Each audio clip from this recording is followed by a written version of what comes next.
Hello friends, स्वागत है आपका टीम आईएएस यूट्यूब चैनल के करंट अफेयर्स क्लासेस में। उम्मीद है आपकी आगामी परीक्षाओं की तैयारी काफी अच्छी चल रही होगी। उसे और बेहतर बनाने का हमारा यह एक छोटा सा प्रयास है। यहाँ हम देख रहे हैं प्रश्न संख्या 1 को।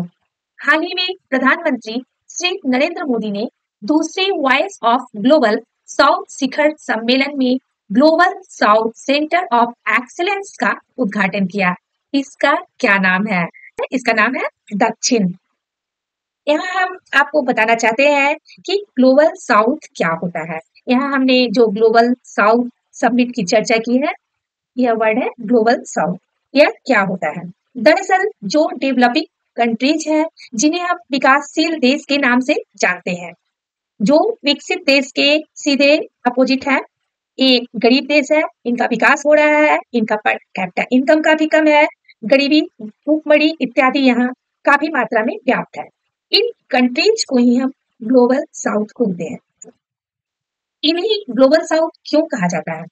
ऐसा इसलिए है कि अगर हम मान के चलते हैं कि यह हमारी पृथ्वी है, तो दक्षिणी गोलार्ध में लगभग ये कंट्रीज है। ठीक है, सभी कंट्रीज की बात हम नहीं कर रहे हैं, लेकिन लगभग कंट्रीज दक्षिणी गोलार्ध में आते हैं। और अभी यह जो समिट हुआ था, इसमें लगभग 125 ऐसे देशों ने भाग लिया था। यह एक वर्चुअल समिट था। वर्चुअल समिट आप सभी जानते हैं इसके बारे में। वर्चुअल समिट में सीधे तौर पे कोई भी लोग कहीं नहीं जाते हैं, ऑनलाइन यह समिट होता है। इसका नाम आखिर दक्षिण पड़ा, तो हमें जानना चाहिए कि दक्षिण क्यों इसका नाम पड़ा। इसका पूरा नाम है डेवलपमेंट एंड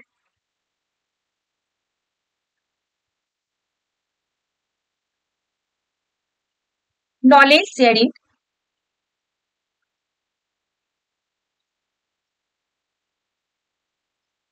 इनिशिएटिव।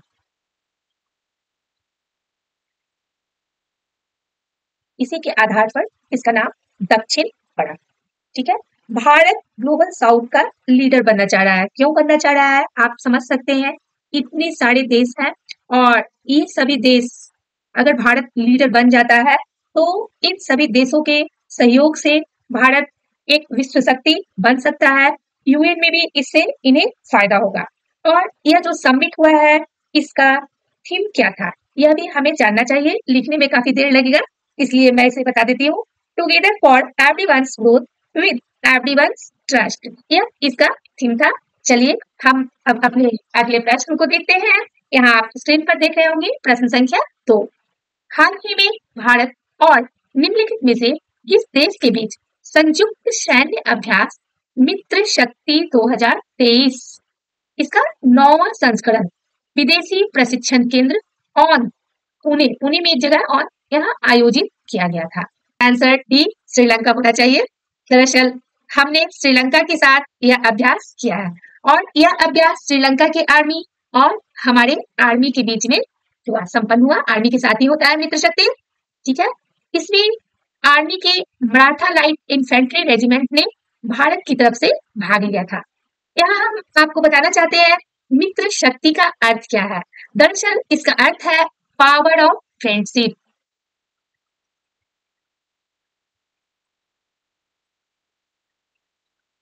पिछली बार 2021 में यह अभ्यास किया गया था। 2021 में यह अभ्यास हमने किया था, श्रीलंका के साथ ही किया था। और श्रीलंका के साथ हम लोग समुद्री अभ्यास भी करते हैं, जिसका नाम है स्लिनेक्स। आप सभी जानते होंगे इसके बारे में। यह एक समुद्री अभ्यास है और हाल ही में हमने अप्रैल 2023 में इसे श्रीलंका के साथ किया है। हाल ही में भारत और श्रीलंका के बीच एक फेरी सेवा शुरू हुई है। ठीक है, जिसका नाम क्या है? चिड़िया पानी। चिड़िया पानी भी बहुत सारे लोग इसे बोलते हैं। काफी इंपॉर्टेंट क्वेश्चन है। और यह तमिलनाडु के नागापट्टिनम एक जगह है, वहां से चलकर यह नाव कहाँ जाएगी? कंके संतुरई बंदरगाह है श्रीलंका का, वहां तक जाएगी। चलिए हम आगे बढ़ते हैं और हम देखते हैं यहाँ प्रश्न संख्या 3 को। हाल ही में चौथा anti submarine warfare shallow watercraft Tamil Nadu के कट्टुपल्ली में लॉन्च किया गया है। इसका क्या नाम है? इस सबमरीन का नाम क्या है? एंटी सबमरीन क्या है? एंटी सबमरीन एक पनडुब्बी रोधक जहाज होता है, ठीक है। और यह कुल 8 ऐसे जहाज हमें बनाने हैं, जिनमें अभी नए एंटी सबमरीन जिनका नाम चलिए हम बता देते हैं, आईएनएस अमीनी है, ठीक है। इसे मिलाकर हमने 4 बना लिए हैं, 4 अभी बाकी है। मैं आगे इन चारों का नाम भी लिख देती हूँ। इनमें पहला है INS अर्नाला, अर्नाला। और दूसरा क्या है? INS एंड्रोथ। तीसरा है INS अंजद्वीप, अंजद्वीप। और चौथा हमारा INS अमीनी, जो कि हमारा प्रश्न भी था, यह है।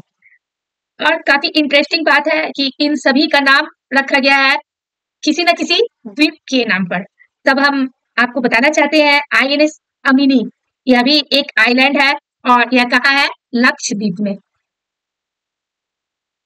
लक्षद्वीप में है INS अमीनी। और यह जो बंदरगाह है कट्टुपल्ली, तो कट्टुपल्ली बंदरगाह है, तो इनके ऑनर कौन है? यह भी कभी कभी इस प्रकार का भी क्वेश्चन आ जाता है। लार्सन एंड टर्बो, आप लोग सभी इसको LNT के नाम से जानते हैं, परंतु यह जहाज लार्सन एंड टर्बो अकेले नहीं बना रहा है, इसे garden reach ship engineer GRSE, जो कि कोलकाता की एक कंपनी है, यह लार्सन एंड टर्बो के साथ मिलकर बना रही है। और यहाँ पर चर्चा किया गया है सैलो वाटरक्राफ्ट, तो हमें जानना चाहिए सैलो वाटरक्राफ्ट क्या है। सैलो वाटरक्राफ्ट एक ऐसा जहाज होता है जो कि उथले पानी में भी चलता है। चलिए अब हम आगे बढ़ते हैं और हम देखते हैं प्रश्न संख्या 4 को। यहाँ हम देख रहे हैं, हाल ही में निम्नलिखित में से किस भारतीय नौसेना के जहाज ने गिनी की खाड़ी में दूसरी समुद्री डकैती रोधी गश्त पूरी की है? इसका आंसर क्या है, यह आप बताइए। यह है INS सुमेधा। और यह पेट्रोलिंग लगभग नहीं, पूरे 31 दिन तक चला। अब हम जानते हैं कि इस तरह का पहला जहाज कौन था। यह था, क्योंकि यहाँ हम देख रहे हैं कि यह दूसरी समुद्री डकैती रोधी गश्त थी, तो भाई पहली भी होगी। पहली था INS तड़कस।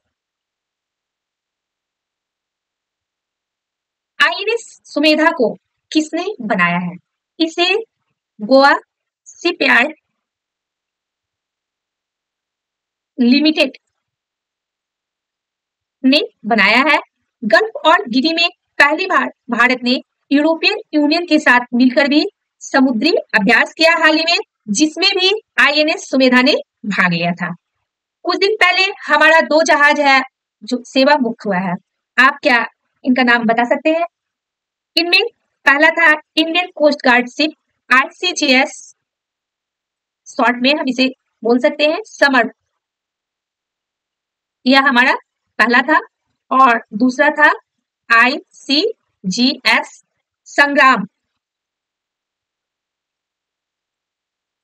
ये भारतीय तट रक्षक बल के जहाज थे।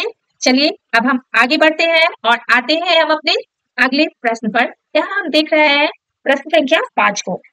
हाल ही में श्रीमती द्रौपदी मुर्मू ने नई दिल्ली में तीसरे ऑडिट दिवस समारोह का उद्घाटन किया।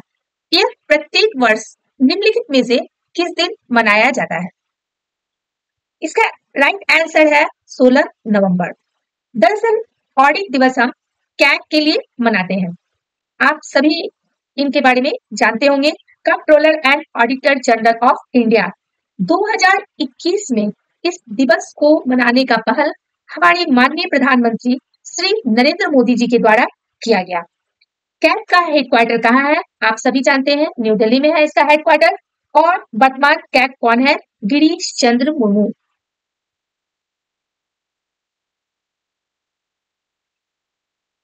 काफी इंपॉर्टेंट क्वेश्चन है, कई बार पूछा गया है। आपको यह भी जानना चाहिए कि क्या कैग की चर्चा हमारे संविधान में की गई है? जी हाँ, बिल्कुल की गई है, आर्टिकल 114F में। और ज्यादा आगे नहीं बढ़ते हुए बस शॉर्टकट में हम इसकी चर्चा करेंगे। इसकी नियुक्ति कौन करता है? तो राष्ट्रपति के द्वारा इनकी नियुक्ति की जाती है, राष्ट्रपति करते हैं। इनकी नियुक्ति, इनका कार्यकाल क्या होता है, 6 साल या 65 वर्ष, जो भी पहले हो जाए पूरा, यह इनका कार्यकाल है। और अगर राष्ट्रपति चाहे तो इन्हें हटा भी सकते हैं। चलिए अब हम देखते हैं प्रश्न संख्या 6। हाल ही में 2023 ओलंपिक कप निम्नलिखित में से किस संगठन को प्रदान किया गया है? इसका राइट आंसर है सी, ताइक्वांडो ह्यूमैनिटेरियन फाउंडेशन को यह दिया गया है। यह एक ऐसा संगठन है जो 2015 में बना था। दरअसल यह संगठन जो रिफ्यूजी बच्चे हैं उन्हें ताइक्वांडो सिखाता है। क्यों भाई, रिफ्यूजी बच्चों को क्यों सिखाता है ताइक्वांडो? इसलिए ताकि उनका कैरियर बन सके, क्योंकि रिफ्यूजी की लाइफ क्या होती है वह हम लोग अपने भारत देश में, जहां हम इतने निश्चिंत से बैठे हुए हैं, बैठकर सोच भी नहीं सकते हैं। तो उनका कैरियर क्या होगा, कैसा बनेगा, यह नहीं जानते हैं। यह संगठन उन्हें ताइक्वांडो सिखाता है ताकि उनका कैरियर बन सके, वे जीवन में कुछ आगे कर सके। इसीलिए इन्हें 2023 ओलंपिक कप दिया गया है। और यह जो कला है, ताइक्वांडो कला, यह कहाँ की है? यह है साउथ कोरिया की। चलिए अब हम आगे बढ़ते हैं और अपने अगले प्रश्न को देखते हैं। यहाँ हम देख रहे हैं प्रश्न संख्या 7। हाल ही में निम्नलिखित में से किस देश ने सीरिया में नागरिकों के खिलाफ प्रतिबंधित रासायनिक हथियारों के कथित इस्तेमाल पर सीरियाई राष्ट्रपति बशर अल असद के लिए गिरफ्तारी वारंट जारी किया है? ऐसा किसने किया है? ऐसा किया है फ्रांस ने। क्यों किया है? दरअसल बशर अल असद सीरिया के राष्ट्रपति हैं और 2011 से इन्हें अमेरिका हटाने का प्रयास कर रहा है, परंतु इसमें वह सफल नहीं हो पा रहा है। क्यों नहीं हो पा रहा है? रसिया इसका समर्थन करता है, सीरिया का समर्थन करता है, ठीक है। इसके कारण अमेरिका हटा नहीं पा रहा है। फ्रांस ने हाल ही में इंटरपोल,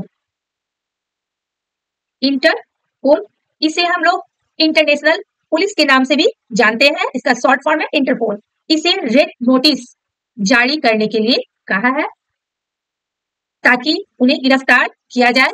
सचमुच में ऐसा होगा या नहीं होगा, उन्हें गिरफ्तार किया जाएगा या नहीं, हम नहीं कह सकते हैं। चलिए हम इंटरपोल के बारे में कुछ जो भी बातें हैं उसे जानते हैं। इस साल इंटरपोल की बैठक कहाँ हुई, यह भी हमें जानना चाहिए। यह बैठक वियना में हुई और इसका हेडक्वार्टर कहाँ है? यह है लियोन शहर में।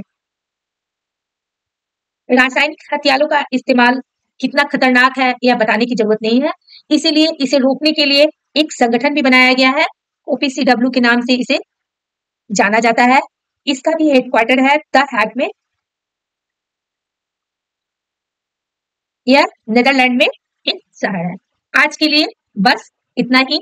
प्लीज आप हमारे चैनल को लाइक, शेयर और सब्सक्राइब करिए ताकि हम ज्यादा से ज्यादा ऐसे वीडियोज बना सकें। आज के लिए बस इतना ही। धन्यवाद।